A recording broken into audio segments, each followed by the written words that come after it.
Okay, వీడియోలో మనం GBA చూస్తున్నాం కదా. GDP is equal to GBA basic prices plus net taxes అని చూస్తున్నాం కాబట్టి ఆ గ్రాస్ వాల్యూ యాడెడ్ అంటే ఏంటో తెలుసుకుందాం ఈ వీడియోలో.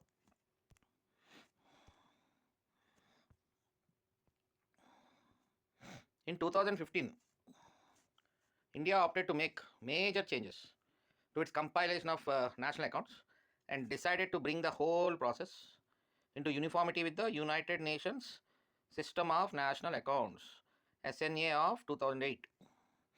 దాని ప్రకారం ఎస్ఎన్ఏ యునైటెడ్ నేషన్స్ యొక్క సిస్టమ్ ఆఫ్ నేషనల్ అకౌంట్స్కి కన్ఫార్మిటీగా అన్ని దేశాలు జనరల్గా ఒకటే ఫాలో అయితే మంచిది కాబట్టి మన ఇండియా కూడా 2015 నుంచి we have changed hour compilation method. అంటే ఇంతకు ముందున్న ఫ్యాక్టర్ కాస్ట్ అనేది పోయి జీబీఏ తీసుకురావడం జరిగిందన్నమాట. ఈ GBA is defined as the value of output minus value of intermediate consumption. అంటే ఏంటి? ఇప్పుడు మనకి క్యాడ్బరీ చాక్లెట్ ఉంది, డైరీ మిల్క్. వాడు ఏం చేస్తాడు? పాలు కొంటాడు, పాలు తర్వాత షుగర్ కొంటాడు. ఈ చాక్లెట్ చోకో అన్నీ కావాలా మొత్తం ఆ ఇంగ్రీడియంట్స్ అన్నీ తీసుకుంటాడు. మొత్తానికి అన్నీ కలిపి మంచి క్యాడ్బరీ చాక్లెట్ తయారు చేసి ఇస్తాడు అనమాట మనకి కదా. ₹1,000 పెరిగిపోతుంది, రోజుకి రేట్లు పెరిగిపోతున్నాయి. ఈ క్యాడ్బరీ చాక్లెట్ తయారు చేస్తాడు ఫ్యాక్టరీలో. అంటే ఇవి these all 3 items he bought from out side. This is the output. ఈ వాల్యూ ఎంత? సపోజ్ ₹100 అనుకుందాం ఓవరాల్గా. ఇవి ఎంత పెట్టి కొన్నాడు? ₹40 పెట్టి కొన్నాడు ఈ ఐటమ్స్. ఈ ఇవన్నీ ఉపయోగించి ప్రాసెస్ చేసి లేబర్తో, మెషినరీతో, కరెంటుతో ఈ ప్రోడక్ట్ని బయటకు తీసుకొచ్చాడు. దాన్ని ₹100 అన్నాడు. ఇప్పుడు ఏమంటారు GBA definition? Value of output minus value of intermediate consumption. ఈ ఐటమ్స్ ఉన్నాయి చూసారు కదా, బయట నుంచి తెచ్చినవి కొని తెస్తాడు కదా ఇవన్నీ. సో ఇవి value of this is intermediate consumption అనమాట. సో ఇక్కడ గ్రాస్ వాల్యుయేషన్ ఎంత అయింది? ఈ ₹40కి ₹60 యాడ్ చేశాడు మనోడు. అల్టిమేట్గా ₹100 ప్రోడక్ట్ బయటకు తీసుకొచ్చాడు అనమాట. So this is the GBA, value of output minus value of intermediate consumption. ఆ విధంగా ₹60 తేలింది. సో అదేవిధంగా ఒక ఎగ్జాంపుల్, ₹1,00,000 అంటే ఒక 100 చాక్లెట్ తీసుకొచ్చాడు. 1000 కదా, ₹100 ఒక చాక్లెట్, ₹1000 బయట తీసుకొచ్చాడు. 1000 తీసుకొచ్చాడు ప్రోడక్ట్స్, 100 × 1000 1,00,000. సో రా మెటీరియల్స్ 40,000 మనం అనుకున్నట్టే. సో టోటల్ అవుట్పుట్ ఎంత? 1,00,000. ఇవన్నీ కలిపి గ్రోత్కి కాంట్రిబ్యూట్ చేస్తున్నాడు చాక్లెట్ తీసుకొచ్చి. అంటే ₹60 యాడ్ చేశాడు ఆ ఇంటర్మీడియట్ కన్సంప్షన్. చాక్లెట్కి వాల్యూ యాడ్ చేశాడు, షుగర్కి వాల్యూ యాడ్ చేశాడు, పాలకి వాల్యూ యాడ్ చేశాడు, అలా అనమాట. GBA provides the rupee value for the number of goods and services produced in economy. Number value 60,000 value, ఆ గూడ్స్ యొక్క వాల్యూ అనమాట. అలాగే సర్వీసెస్ కూడా వాల్యూ యాడ్ చేస్తాం ఆ సర్వీసెస్ వల్ల. In an economy after deducting the cost of inputs. Inputs అంటే పాలు, చక్కెర, ఎట్సెట్రా ఎట్సెట్రా. సర్వీసెస్ దగ్గరికి వచ్చేసరికి కూడా మనుషులు వాల్యూ యాడ్ చేస్తారు. ఇప్పుడు నేనున్నాను, I'm doing this videos to you. So I'm adding value to some things. అంటే పెన్ను, పేపరు, ఈ ఇంటర్నెట్ డబ్బులు, ఈ గ్రీన్ మార్కర్స్, హైలైట్స్, ఇవన్నీ నా inputs. These are all my inputs. So you are giving that 500 or 750 or January offer 1000 or Sankranti offer 1500. You are giving service. So నేనేంటి ఇలాగా మేము వచ్చిన అమౌంట్ అంతా క్యాలిక్యులేట్ చేసి ఇదంతా తీసేస్తే ఇన్పుట్స్ అన్నీ తీసాను అనుకోండి, దెన్ వాటికి నేను వాల్యూ యాడ్ చేశాను అనమాట. So it's a service. So ఆటోమేటిక్గా నేను వన్స్ బ్యాంక్ అకౌంట్లో పడుతున్నాయి కాబట్టి I will pay the income tax. So ఆ విధంగా ఇన్కమ్ ట్యాక్స్ పే చేస్తాను కాబట్టి that service will be counted. అంటే ఎంత సర్వీస్ ఇచ్చాను నేను అనేది that will be counted as GBA, gross value addition. అంటే సర్వీస్ పరంగా చెప్తున్నా. That were used in production.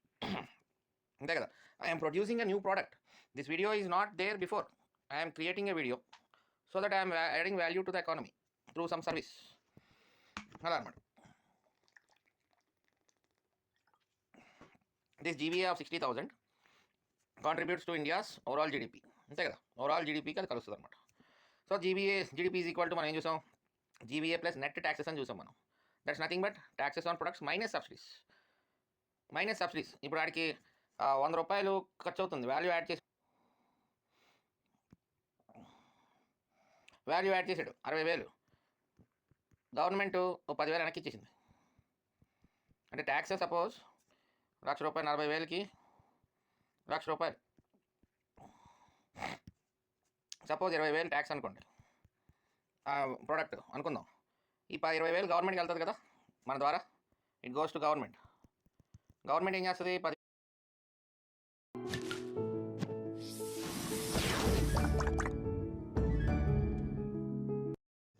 Taxes subsidies ఇవ్వలేదు, ట్యాక్స్ 10,000, దెన్ ఇట్స్ నిల్. అదే సపోజ్ ట్యాక్స్ ఉంటే, సబ్సిడీ ఉంటే ఆ ట్యాక్సెస్లో తీసేస్తాం. సో ఇక్కడ ఈక్వేషన్ ఏంటి, అటు ఇటు తిప్పాను. A is equal to B plus C, A GBA, GDP is equal to GBA plus net taxes అన్నాను కదా. ఇప్పుడు ఏంటి, దాన్ని తిప్పి రాశాను. ఇప్పుడు తిప్పి రాస్తున్నా చూడండి. GBA plus net taxes is equal to GDP. ఇప్పుడు ఏమైంది, జీబీఏ కావాలి నాకు. GBA is equal to GDP minus net taxes. ఇటు వెళ్ళింది కదా, మైనస్ అవుద్ది నెట్ ట్యాక్సెస్. అదే కింద రాశాను సెకండ్ లైన్, అదే అనమాట. అప్పుడు ఈ మైనస్ కాస్త ఇక్కడ ప్లస్ అవుతుంది, ప్లస్ కాస్త మైనస్ అవుతుంది. That will become net taxes on products. ఇది ఒక డెఫినేషన్, కొంచెం జాగ్రత్తగా నాన్ మ్యాథ్స్ స్టూడెంట్స్ జాగ్రత్తగా అర్థం చేసుకోండి. కొంచెం ఒక్క నిమిషం వర్కౌట్ చేస్తే వచ్చేస్తుంది. సింపుల్, మైనస్ కాస్త ప్లస్ అవుద్ది, ప్లస్ కాస్త మైనస్ అవుద్ది. ఇక్కడ మనం చూసే జీబీఏ, ఇక్కడ ఉన్నది జీడిపి. ఇప్పుడు సో అలా సింపుల్గా A is equal to B plus C minus D అనుకోండి. అంటే ఏ ఈజ్ అంటే జీడిపి, బి అంటే జీబీఏ, సి అంటే ట్యాక్సెస్, డి అంటే సబ్సిడీస్. దాన్ని తిప్పి రాస్తున్నా. B plus C minus D is equal to A, B is equal to A minus అటు వెళ్తుంది మొత్తం, ఈ సి మైనస్ డి మొత్తం అటు వెళ్తుంది, bracket of C minus D. అప్పుడు ఏమవుతుంది, B is equal to A minus into plus minus C minus into minus plus D. అందుకనే ఇక్కడ సబ్సిడీస్ ప్లస్ అయిందనమాట. సో అలాగా కొంచెం నాన్ మ్యాథ్స్ స్టూడెంట్స్ అలా అటు ఇటు అటు ఇటు తిప్పి చూసుకోండి జాగ్రత్త. మ్యాథ్స్ వాళ్ళకి అయితే 2 నిమిషాలు, అది చిన్న లెక్కది. ఓకే, ఫైనల్గా GBA is equal to GDP plus product subsidies minus product taxes. అదే జీడిపి అంటే GBA plus product taxes minus product subsidies. So మనకి క్వశ్చన్లో 2 రకాలుగా ఇవ్వచ్చు, కొంచెం జాగ్రత్తగా చూసుకోండి. ఇదే డెఫినేషన్ని అటు తిప్పచ్చు, ఇటు తిప్పచ్చు. ఇది అటు వెళ్తే ఇక్కడ ప్లస్, ఇక్కడ మైనస్, ఇక్కడ ప్లస్ అయిపోద్ది. అలా సింపుల్గా కొంచెం జాగ్రత్తగా. GDP is the total amount of products produced in the country. The base year of whole price pricing was shifted to 2011-12 from 2004-5. ఇప్పుడు మళ్ళీ మారుస్తున్నారు. The new series incorporated latest recommendations of System of National Accounts 2008, the International Guidelines on Compilation of National Accounts. So దాని మీద question ఏమడిగాడు, indicate the vital change in the measurement of national income of India అన్నాడు. Both the base year and calculation method have changed. Base year has been changed from 2004-5 to 2011-12. Calculation has changed from factor cost to market prices. Calculation has changed from current prices to constant prices. So ఇక్కడ answer will be A, because both the base year and the calculation method have changed. రెండు change చేశారు 2015లో. 2015లో ఈ base year మార్చారు, at the same time calculation method కూడా మార్చారు. Quality aspects of statistics reports released. The MOSPI came into existence as an independent ministry on 15th October 1999. National Statistical Office ఇది ఎప్పుడు వచ్చింది, government has programme October 1999. National statistical office ఇది ఎప్పుడు వచ్చింది, government has merged CSO central statistical office and NSSO national sample survey office under the ministry of statistics and programme implementation into a single entity named national statistical office on 23rd May 2019.